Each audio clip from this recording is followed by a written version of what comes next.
Next is law of two variable input, or it is also called as law of return to the scale. That is, it explains the behavior of total output in response to the exchanges in the scales of a firm. That is, in responses of a simultaneous and the proportional increases of all input if uses.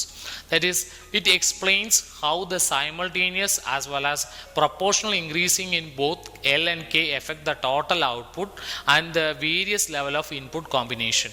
There are three proportional possibilities that is used for this particular law. First is increasing return to the scale, constant return to the scale, decreasing return to the scale.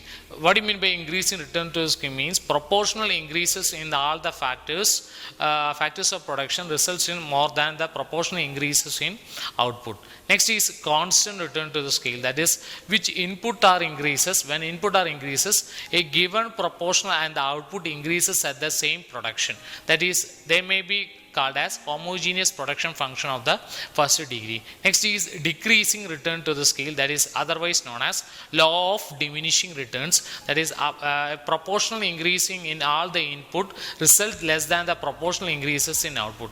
Next, one important functions, that is production function that is used in commonly, that is called as Cobb-Douglas production function. That is Paul H. Douglas as well as C.W. Cobb of USA has studied this Cobb-Douglas production function, that is statistical production function.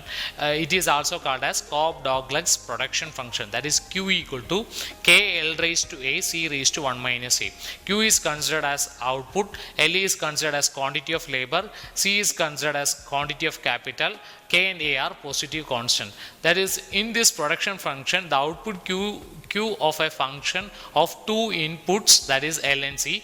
Then according to the Cobb-Douglas production function, about 3/4 increasing in output is due to labor and the remaining 1/4 is due to capital. That is, equation is Q equal to L plus C. That is 3/4 plus 1/4, that is equal to 1. That is, the equation is changed it as Q L raised to 3/4 and C raised to 1/4.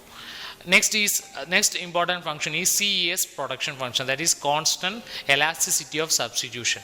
That is Q equal to, that equation is Q equal to B into AL raised to minus R plus 1 minus A into K raised to minus R whole raised to minus 1 by R. That B, A and R are the three parameters, K and L are two inputs, and B less than K, Q less than A less than 1 and R greater than minus 1. It is a homogeneous of degree 1 and shows the constant return to the scale.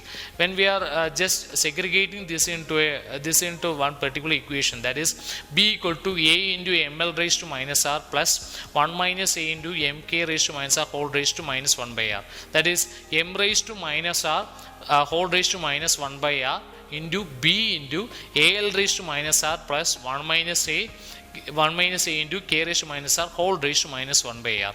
That M raised to minus R and minus 1 by R we call it as M. Then the remaining portions we call it as Q. That is, this is CES production function. That CES production function is a homogeneous of degree 1 and linear. It is also called as linear homogeneous function or constant return to the scale.